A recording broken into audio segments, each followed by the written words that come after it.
ter filhos é uma experiência transformadora, mas também bem desafiadora. Se no passado parecia mais fácil criar os filhos, hoje em dia a gente tem mais informação, tem as redes sociais, os palpiteiros de plantão, e isso tudo causa uma confusão na cabeça dos pais na hora de tomar decisão. Então hoje o Sete Lagoas em Debate está recebendo a psicóloga Raquel Rios. Ela é mestre em psicologia pela UFMG, orientadora parental e professora universitária. Bem-vinda, Raquel. Obrigada, Camila. É um prazer estar aqui. Que bom.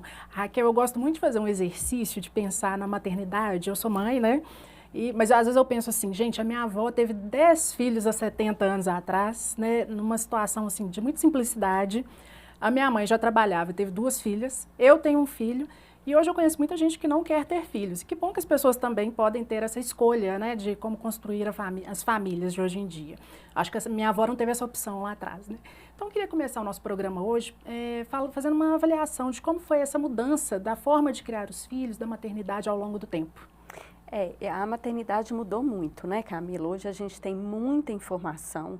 E essa informação acaba criando uma expectativa muito irreal para os pais do que é ser mãe, do que é ser pai. Eu falo que a performance chegou na maternidade, que a gente acha que a gente tem uma necessidade de performar o tempo inteiro.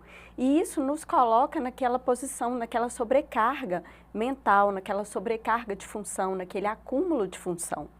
Antes, a maternidade era um caminho meio que natural, né? A mulher não tinha muita outra escolha. Hoje, já é uma escolha e nós temos outras necessidades para além de ser mãe, né? Por exemplo, necessidades profissionais. Nós hoje temos uma necessidade muito grande de autorrealização, né? Então, a maternidade está sendo adiada e muitas vezes recusada mesmo por muitas mulheres. A sobrecarga, né?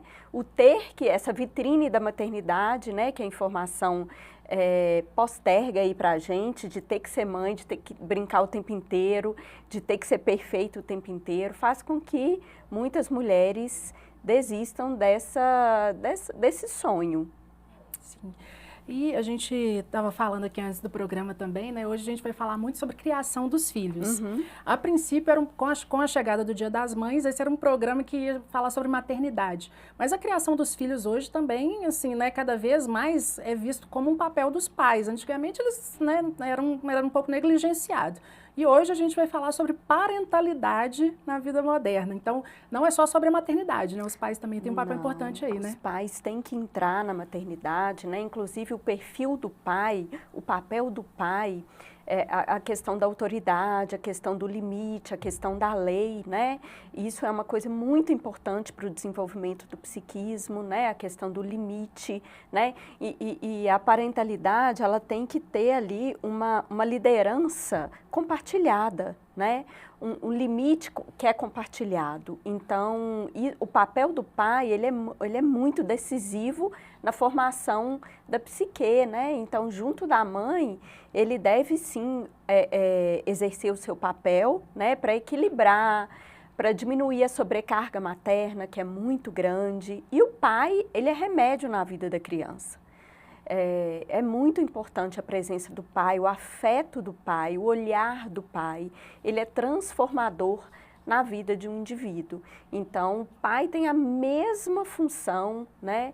Tem a mesma obrigação e deve dividir, sim, essa responsabilidade, preferencialmente com alegria, com afeto, com prazer, né? Querendo estar na vida da criança, fazendo questão, né? Isso tem muitos impactos positivos, né? Para a autoestima daquela criança, para a sensação de pertencimento, para a união ali da família. Ele vê os pais compartilhando ali a vida dele, da criança, administrando, gerindo, estando presentes. Isso vai fazer com que o filho se sinta amado, né? Se sinta valorizado, e isso tem um impacto, um desfecho durante toda a vida dele e também sobre a saúde mental da criança. Sim. Eu peguei um dado aqui, Raquel, para a gente começar a nossa discussão sobre criação dos filhos. A pesquisa da OCDE mostra que pais contemporâneos passam mais tempo com os filhos que as gerações anteriores. Porém, também existem mais casos de estresse na parentalidade. Uhum. Doutora Raquel, Hoje, com essa informação toda que a gente tem, é possível, a gente está entendendo que a presença na vida dos filhos é o que é o mais importante, porque a gente vive numa sociedade, como você falou, que a rede social, todo mundo mostra assim, a criança na escola bilíngue, a criança que tem todos os brinquedos, a criança que tem a festa de aniversário, mas o que realmente importa na vida dessa criança? Qual que é o valor da presença real dos pais na vida dessa criança? O que mais importa na vida de uma criança, no início da vida, principalmente, é a saúde emocional da parentalidade, né? Então, se a gente for ver a ciência, o que ela fala hoje de uma mãe que tem uma boa saúde mental, de um pai estável, equilibrado, né, também com bons indícios de saúde mental, isso é muito importante. Então, as mães têm que abandonar essa parentalidade perfeita de que, né, meu filho andou primeiro, meu filho falou primeiro, meu filho desfraudou primeiro, meu filho falou inglês primeiro. Isso é importante? Mas nada disso é mais importante do que aquele momento de olho no olho, aquela entrega, prezar pelo relacionamento, gente. Nada é mais importante que o relacionamento, nada pode pôr em xeque o relacionamento dos pais com seus filhos, né? Convívio familiar, né, amoroso, saudável, equilibrado. Então, hoje a gente fala de fatores de proteção, né, Camila? Então, sentar à mesa para fazer refeições, isso é muito positivo. Ter tempo de brincadeira, sem achar que isso é uma prisão, de que eu tenho obrigação de brincar todo dia, porque os pais hoje acham que tem que brincar mais, brincar o tempo inteiro, e não é assim, né? É aquele momento onde eu vou ativar os meus instintos de apego ali. Um olho no olho, um sorriso sincero, um abraço gostoso, longo, né? Deitar na cama para ler um livro, todos esses momentos que envolvem afeto, autenticidade, relações verdadeiras, onde os pais não estão distraídos com o telefone, né, que estão ali presentes, são os momentos cruciais e de maior importância para o início da vida de um indivíduo. Porque hoje a gente vê muito também, né, assim, o pai fica muito sobrecarregado também, né, às vezes trabalha o dia inteiro, chega em casa cansado, e aí acaba tomando algumas decisões que não tão certas, né, acaba colocando o filho na tela, no celular, né, porque é mais fácil. E as pessoas estão muito cansadas também, né, mas dá para conciliar as duas coisas, essa presença com o cansaço do dia a dia? Dá. Esse cansaço é muito em razão dos pais estão tendo os filhos um pouco mais tarde hoje, né? Antigamente a maternidade, a paternidade acontecia aos 20 anos, 20 e poucos anos, né? Hoje em dia os pais estão optando por investir na carreira e eles acabam tendo filhos um pouco mais tardiamente, né? Você ter o filho com 35 anos é diferente de você ter de 20, né? Então o cansaço, ele realmente é muito grande. Mas o importante, Camila, é a gente não ficar preso a modelos ideais. Não existe nenhum modelo ideal de parentalidade, né? Eu falo, quem vende modelo ideal de parentalidade tá mentindo, porque não existe uma fórmula certa. Não tem manual. Não tem manual, Quem não dera, tem uma né? receita de bolo, quem dera. Então, a gente pode equilibrar. O dia que estiver mais cansado, pode falar, não, filho, hoje eu não estou afim de brincar, papai hoje está cansado, ou papai tem que continuar trabalhando hoje, né? Eu tenho que aqui para o computador, por exemplo, fazer um relatório. Mas amanhã, então dá a perspectiva para a criança de que você já planejou um dia que vai ser diferente, que vai ser legal, que mamãe e papai vão trabalhar, mas vão conseguir ficar com eles, sabe? E as telas também podem ser usadas, assim, entre aspas, com moderação. Né, Camila? O que a gente tem que fazer hoje é uma alternância dos dias de tela. Dar telas todos os dias não é uma estratégia legal, porque a gente ativa uma área do cérebro, que é aquela área do cérebro em que a criança não vai conseguir postergar a recompensa, né? Ela vai ter aquela estimulação rápida e vai continuar buscando no ambiente essa estimulação rápida. Então, isso causa muitos problemas atencionais, muitos problemas de irritabilidade no comportamento. Então, se eu conseguir fazer uma alternância desses dias de tela, por exemplo, um dia sim, 2 dias não, um dia sim, um dia não, um dia sim, 3 dias não, né? Tudo com equilíbrio. O que a gente tem que achar como pai e mãe é um meio termo. Ficar nos extremos, não dar tela nunca, né? Antes dos 2 anos é recomendável, né? De 0 a 2 anos que não tem nenhuma tela. Mas após os 2 anos, pode incluir uma tela aí 1 vez por semana. Por volta dos 5 anos, 2 vezes por semana, já é mais equilibrado. Então, quando a gente fala de maternidade, de paternidade, a gente tem que falar sobre equilíbrio. O meio do caminho, o meio termo, e fugir dos extremos. Até porque essa busca pela perfeição, né? Hoje muitos pais buscam essa perfeição. Perfeição não existe, né? Então acaba se sentindo muito culpado, o pai e a mãe também tem esse sentimento de culpa, de que nunca está fazendo o suficiente. O equilíbrio realmente é o ideal, né, doutor? Camila, a nossa sociedade, ela visa hoje a performance, né? Só que a gente esquece que o desenvolvimento humano, ele não é linear. Que nós, enquanto sujeito, enquanto ser humanos, nós somos vulneráveis. E essa vulnerabilidade faz da gente um acúmulo de erros, de tropeços, de quedas. Então, nós temos que sair desse modelo de perfeição, porque ele é muito irreal, né? Eu sei que a vitrine da internet, ela prega isso, de que temos que ser pais e mães perfeitos, mas nós não somos assim, só se for uma máquina, né? Porque desde que somos seres humanos, e somos imperfeitos. E é muito importante a gente mostrar isso para os nossos filhos, porque senão eles acabam criando uma crença de um modelo perfeito também dentro da cabecinha deles. E não é. Tem dia como mãe que eu vou errar. Tem dia como mãe que você vai errar. Né? E essa é a educação mais adequada, aquela que é empática e fala, filho, hoje eu exagerei, mamãe pegou pesado, me desculpa, não era assim que eu queria te responder, não era desse jeito que eu tinha que me comportar com você, né? Então essa é a educação real, de que às vezes eu vou errar, de que às vezes eu não vou ser perfeita, né? Chegando o Dia das Mães, né, Camila, eu falo com as mães, perfeita só a que está lá em cima, né? O resto, vamos nos unir, assim, no bonde da imperfeição, porque somos mães imperfeitas e que bom que somos mães imperfeitas, porque somos mães reais, pais reais. Legal. Falando um pouquinho sobre a sua principal área de atuação, que é a orientação parental. Esse termo a gente escuta com mais frequência recentemente, mas é um termo bem recente, né? Eu queria que você explicasse para a gente o que é esse serviço da psicologia da orientação parental. A orientação parental, ela é diferente da psicoterapia.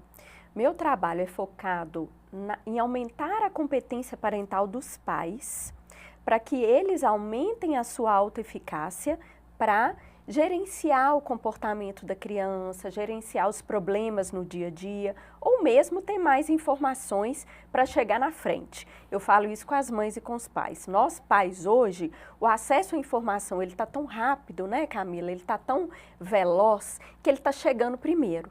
Então, a informação, ela tem que chegar primeiro, mas é pelos pais, trazida pelos pais. Então, em assuntos polêmicos, em assuntos importantes, em conversas importantes, nós temos que chegar primeiro. E para isso, a gente tem que se preparar, porque eu não quero que a internet eduque minha filha. Né? Eu não quero que a internet dê uma informação importante para minha filha. Então, eu tenho que chegar primeiro. Então, para aqueles pais que querem se empoderar de informações, de como saber se comportar, como não repetir padrões familiares indevidos, como aumentar a competência da criança, porque eu falo assim, pais competentes têm filhos competentes. Né? Então, o meu trabalho funciona assim, como se fosse uma escola para pais. Eu não atendo criança, né? É um trabalho totalmente voltado para as figuras parentais. Sim, a gente sabe que tem muitas situações desafiadoras, porque quem tem filho, né, sabe que tem muita situação desafiadora dentro de casa. Tem uns dias que acontecem algumas coisas e você fala assim, meu Deus, como eu vou reagir, né? Como reagir da melhor forma possível a isso? E teve um conteúdo que eu achei bem interessante no seu Instagram, que era sobre estilos parentais. Eu nunca tinha ouvido falar, eu queria que você explicasse um pouquinho quais são os estilos parentais que existem e se existe algum estilo parental ideal. A gente tem hoje na literatura 4 estilos parentais. Aquele estilo parental autoritário, que ele é mais punitivo, mas tem menos afeto. Então, aquele pai que briga muito, que pune, que castiga, que ameaça demais, tá? Ele não é um estilo parental que gera um desfecho positivo de saúde mental para a criança.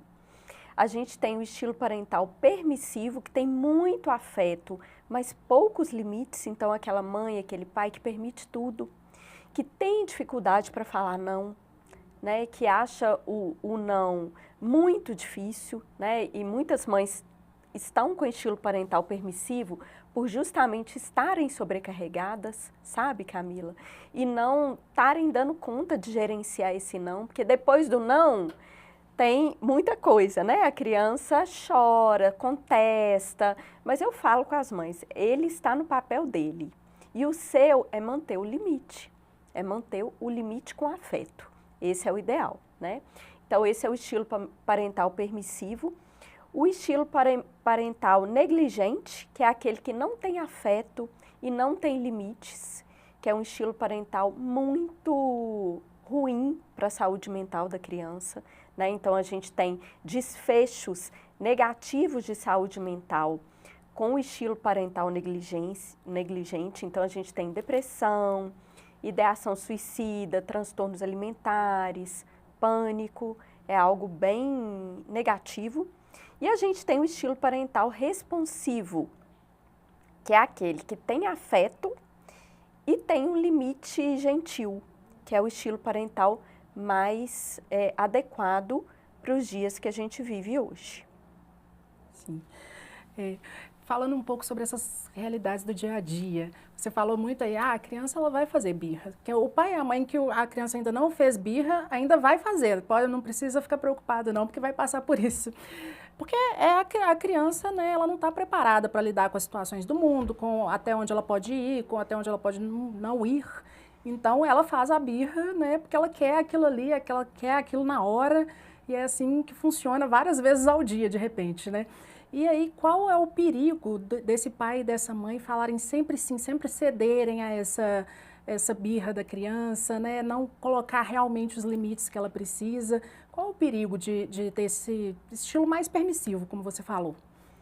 Camila, é muito legal essa sua pergunta, porque é uma criança, a criança que não escuta o não, é uma criança que vai estar mais vulnerável emocionalmente.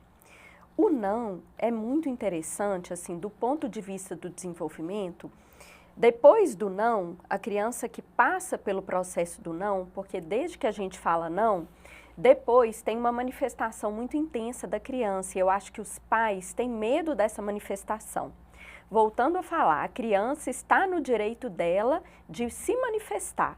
Então, o cérebro, gente, ele precisa de fazer um registro, né? Então, não basta a mãe falar assim, o parquinho fechou, vamos embora, não dá mais para continuar aqui. A criança, ela precisa de chorar, que ela precisa de fazer esse registro no cérebro, né? Então, nós somos seres biologicamente feitos para chorar. A gente tem um neurotransmissor que manda uma mensagem aqui para o nosso canal lacrimal para a gente chorar. Então, a criança ela precisa de fazer esse registro. Então, essa passagem por esse registro, que vai ser por meio de muita birra, de muito choro, de muita contestação, às vezes vai ter uma reação mais agressiva, bater, chutar, morder, empurrar, arremessar. É importantíssimo que ela passe por isso com segurança e com limites. Porque depois disso tem algo que é muito importante para o desenvolvimento da resiliência dela, que é a adaptação. Então, é como se fosse assim, dentro dela acontece um processo muito intrínseco, muito interno, mas que é grandioso para a estabilidade emocional dela, presente e futura. Então, é assim, diante daquilo que eu não posso mudar, mudo eu. Então, eu não posso mudar o fato da minha mãe ter me tirado do parquinho. Então, eu vou ter que me adaptar. Né? Então, isso é muito importante para um indivíduo, ter capacidade de adaptações. Porque hoje, a birra é por uma coisa simples. É um brinquedo que minha mãe não deu, é um parquinho que fechou, é um brinquedo que quebrou, é um não que eu recebi. Mas amanhã vai ser o quê? Vão ser frustrações reais, da vida real, né? Então, eu perdi um emprego, eu terminei um relacionamento, eu não vou fazer uma viagem dos sonhos, alguém morreu, que eu gostava muito, um parente querido. Então, preparar o seu filho hoje para essas pequenas frustrações é prepará-lo para frustrações reais amanhã. Então, isso é muito importante, é muito valioso dos pais entenderem que esse processo é saudável. Nenhuma criança morre de chorar, né? Nenhuma criança vai passar mal de chorar, né? O que ela tem é que chorar, né, de forma segura, de forma acolhida, né? Então, muitas vezes eu pego a minha filha, eu vejo que ela está com uma necessidade de chorar, eu falo assim, você quer chorar no colo da mamãe? Porque ela entende que é algo possível, que ela vai conseguir fazer e ela desabrocha depois que ela chora. Quem não fica bem depois de um bom choro, né? As lágrimas caindo, elas nos fortalecem também. Não é só algo negativo na vida de uma criança, né? Então, o choro, né, na nossa perspectiva da educação positiva, da parentalidade real, ele é muito importante e muito positivo. E a frustração, ela é o combustível da adaptação. Ela é necessária, né? Necessária, muito importante. Mudando um pouquinho agora para os adolescentes, eu ainda não cheguei nessa fase, mas fico imaginando que tem alguns temas assim, mais polêmicos, mais difíceis dos pais tratarem com adolescente, né? Então, assim, sexo, gravidez, até pornografia, que hoje está tão fácil de ver na internet, né? Como tocar nesses assuntos polêmicos? A questão da sexualidade, ela é um assunto bem trêmulo, assim, para a parentalidade, né? A gente tem que ir explicando sobre sexualidade e aumentando essa explicação à medida que o nosso filho vai crescendo, né? Então, quando ele é pequenininho, né, eu vou dizer ali que tem uma sementinha, né? E por ali vai ficar a minha conversa, né? Ali pelos 9, 10 anos eu tenho que ter outra conversa. E principalmente depois do 5º ano, que é quando as crianças passam a ver a anatomia mesmo dos órgãos sexuais. Aí o tema sexualidade, ele explode. Então nós temos que chegar primeiro para dar essas informações, né? Então explicando ali de acordo com a idade, né? Que sobre sexo, né? Sexo envolve uma relação de afeto, né? Que sexo envolve uma escolha, que sexo é quando o papai e a mamãe estão bem pertinhos, né? Não tem uma fórmula, uma explicação ideal. Existe uma explicação de acordo com a idade e de acordo com a curiosidade da criança. Então, mas tem que ter essa explicação. Né, os pais têm que chegar com essa explicação, explicando as relações entre pornografia, né? A gente tem que ter um controle parental das redes sociais, porque às vezes a pornografia ela vai aparecer ali no algoritmo do seu filho e cada vez que ele vê vai aparecer mais. Então a gente tem que ter o controle parental dessas mídias sociais para que a gente possa intervir em casos de necessidade. Eu acho que isso é o principal modo de segurança hoje para os adolescentes. Estar perto, né, gente? Não quer dizer, a gente tem que abandonar aquela ideia de que adolescente é difícil. Não quer dizer que entrou na adolescência que vai ter uma relação difícil. Isso vai muito do que a gente construiu, o que foi construído na infância. Né? A gente vai ter o resultado disso e desde que a gente esteja atento, perto, próximo, não é hora de largar de mão. Né? A liberdade a gente vai dando aos pouquinhos, né? Vai dando aos poucos, mas não é a hora de largar de mão. Né? Mas é a hora de mais liberdade e de conversas mais desafiadoras mesmo. Sim. Outra preocupação muito grande dos pais é com a saúde mental das crianças, né? Porque hoje os casos aumentaram, né? Eu peguei um dado aqui da OMS, cerca de 1 a cada 7 crianças e adolescentes apresentam algum transtorno mental. Então hoje, não sei se é porque tem mais diagnóstico, é mais visível, é mais falado, mas eu acho que os pais ficam muito preocupados com essa questão assim, do filho tá bem, né? Tá sempre bem. E aí é importante falar das emoções com as crianças, porque, como você disse, ficar triste não é errado, né? Como falar sobre essas emoções com as crianças, assim, sobre os sentimentos? Primeiro, os pais precisam de entender que emoções são um órgão do nosso corpo, assim, né? É um órgão invisível, mas extremamente importante. É tão vital quanto um órgão vital mesmo do nosso corpo. E falar sobre as emoções, gente, emoções é a placa-mãe da nossa saúde mental. Desde o início da vida, né? Quando o bebezinho está lá chorando, né? A gente pode narrar essa emoção. Ah, eu vejo lágrimas caindo no rostinho dele. Ele está triste, ele ficou triste porque a mamãe saiu. Ele ficou triste porque a mamãe foi trabalhar. Então, essa linguagem, ela tem que ser naturalizada no ambiente familiar. Né? Quando a criança está agressiva, falar que ele está com raiva, né? Validar essa emoção, né? Enquadrar essa emoção. Então, se a criança está com raiva ali e teve um comportamento agressivo, Camila, mostrar que é raiva e que o comportamento daquela criança foi inadequado. Mas eu, como pai e mãe autoeficaz, eu tenho que dar a informação para ele ser competente da próxima vez. Então, se ele se comportou mal dessa vez, se ele bateu no irmão, por exemplo, o que ele pode fazer da próxima vez que ele sentir essa mesma emoção?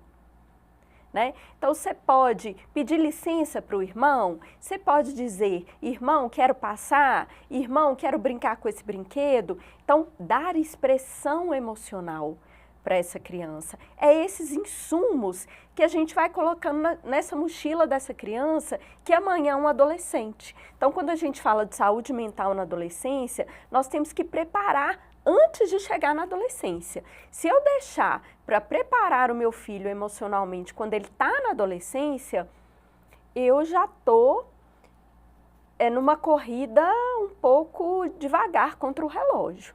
Porque eu preciso que o meu filho chegue com mochila cheia de insumos, do que é raiva, do que é medo, do que é tristeza, do que é alegria, do que é amor. Porque qualquer emoção em doses altas ou baixas demais, ela é invalidante.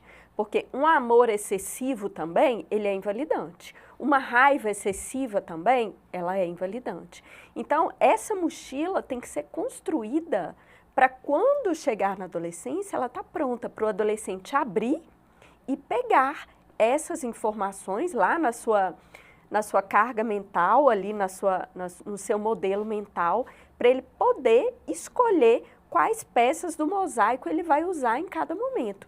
Porque ali na adolescência, a parentalidade ela não é tão primária. Porque o grupo entra como grupo primário. Então, o grupo que vai educar o seu filho, né? Então, se eu não tiver feito esse papel antes, chegou na adolescência, o grupo faz o quê? O grupo cancela, o grupo faz bullying, o grupo discrimina, o grupo faz muita coisa, né? E aí, né, é onde que a gente tem esses dados aí alarmantes de saúde mental para os adolescentes. Há também um outro dado de que a infância está sendo muito medicalizada. Então, quando chega na adolescência, essas medicalizações, elas não fazem tanto efeito mais. Porque aquela criança já está tão medicalizada que aquele remédio já não faz esse efeito mais. Então, temos adolescentes que com muita alta vulnerabilidade emocional, que não estão com essa mochila cheia realmente para lidar com os desafios do grupo, das relações sociais, aí entra modelos, né, ideais ali no grupo, eu tenho que me comportar como o grupo se comporta, para eu me sentir aceito, para eu me sentir pertencente. São outros desafios, mas o ideal é que essa mochila esteja preparada para esses desafios. Alguns pais também, o pai ele tem que estar preparado emocionalmente para cuidar do filho emocionalmente, porque alguns pais têm traumas, né, que sofreram na infância, vêm assim com essa mochila não tão boa assim. E hoje existe uma preocupação em não transmitir esses traumas do passado para o futuro, né, ter um comportamento melhor na criação desses filhos. Existe alguma dica para tentar barrar esses comportamentos tóxicos, traumáticos que os pais sofreram durante a vida e não passar eles para os filhos? Ah, sim. Primeiro, eu acho que é a consciência de não repetir modelos inadequados, né, Camila? E eu falo assim com os pais, que a parentalidade, a maternidade, elas são um pano de fundo para a gente olhar para as nossas dores, né? Então, em algum momento, o seu filho, ou ele vai representar uma dor que é sua, ou ele vai, inconscientemente, ou ele vai passar por uma dor que é sua. E aí, quando essa dor chega na vida dele, para você é o fim. Então, quando eu falo para os pais e para as mães, se isso te incomodou muito, por exemplo, né, meu filho sofreu bullying na escola, sei lá, por algum motivo, pelo dente, pelo aparelho, pela cor do cabelo, pelo olho. Hoje em dia tudo é motivo, né, Camila? Se aquilo te incomodou, assim, demais, de uma maneira, assim, maior, inadequada, aquilo fala mais sobre você do que sobre ele. Porque é esse pano de fundo para a gente ver as nossas dores. Então, é o momento da gente cuidar da nossa saúde mental, né? Ficar atento, ter essa intuição bem aberta, bem ativada, para ver aquilo que nos incomoda. Aquilo que nos incomoda, a gente precisa de dar voz para aquilo, porque não basta a gente viver a situação, a gente precisa de narrar. A gente precisa de narrar o que a gente vive, né? E isso é muito curativo para a nossa saúde mental. Então, cuidar da nossa saúde mental, pai e mãe, é muito importante, é muito valioso, assim. Igual eu falei no início da nossa conversa, Camila, nada mais importante para um bebê, por exemplo, do que uma mãe com bons índices de saúde mental, sabe? Porque no início da vida, né, tem a formação do apego seguro. Se eu tiver uma mãe com depressão pós-parto, por exemplo, que é muito comum, eu já tenho ali, né, um sentimento de inadequação, uma tristeza profunda, uma melancolia profunda, né? Então, já não é o esperado para um bebê que está ali em contato direto com essa mãe. Então, a saúde mental dos pais, ela é extremamente importante, extremamente valiosa. Aquilo que afeta a nossa saúde mental, e a gente sabe o que é, né? É ficar no Instagram muitas horas, né? É ver aquelas maternidades perfeitas, é seguir muitos perfis de maternidade, né? Cada um está falando uma coisa, aí eu vejo um modelo e eu quero implementar esse modelo amanhã na minha casa. Isso está trazendo um cansaço extremo para as mães, uma sobrecarga e um sentimento de inadequação. Porque nada que eu faço está certo, porque a moça do Instagram, a profissional do Instagram falou de outro jeito, né? E a gente perde a nossa capacidade, o nosso instinto materno. Ele é um guia e ele tem respostas que são muitas vezes muito mais eficazes do que qualquer perfil de Instagram. Raquel, eu tô adorando nossa conversa. Ai, que bom. Ai, tem tanto tema para falar, né, sobre criação de filhos. Infelizmente, a gente está chegando ao fim e eu queria te dar um espaço para deixar uma mensagem para essas mães que estão sobrecarregadas, mas que querem fazer o melhor para os seus filhos, mães e pais, né? Que estão sobrecarregados, mas querem fazer o melhor para os seus filhos. Eu queria dizer para vocês cuidarem de vocês, né? O descanso, ele é extremamente necessário, ele é possível, a gente não precisa de ser mãe perfeita o tempo inteiro e mãe presente o tempo inteiro, né? Estar com os amigos, sair para passear, uma viagem a dois, a criança vai sobreviver, né? Os nossos filhos, eles vão sobreviver, né? Às vezes a gente tem que trabalhar mais, às vezes a gente tem que se ausentar menos. Não é isso que vai fazer da sua maternidade ou da sua paternidade ela ser perfeita. E seja uma mãe real. Seja uma mãe real e prestigie momentos com seu filho. Faça desses momentos especiais, únicos. Às vezes, escutar uma música alta, ter uma noite de pizza com jogos, né? Fazer uma brincadeira, jogo dos 7 erros em casa. Todos esses momentos criam marcas, né? E marcas afetivas, e preze pelo mais importante, que é o relacionamento. Não deixe nada pôr em xeque, pôr em prova o relacionamento que você tem com seu filho, porque esse vai ser um guia e vai ser para onde ele vai voltar toda vez que ele precisar. Muito obrigada pela entrevista, foi ótimo. De nada, eu que agradeço. E você que está nos assistindo, ser pai e mãe nunca é sobre ter todas as respostas, mas ter esse tratamento respeitoso, né, essa proximidade, essa presença. Pense nisso e veja aí como você está na sua casa com os seus filhos. Obrigada pela participação também, pela sua audiência e a gente se vê no próximo Sete Lagoas em Debate.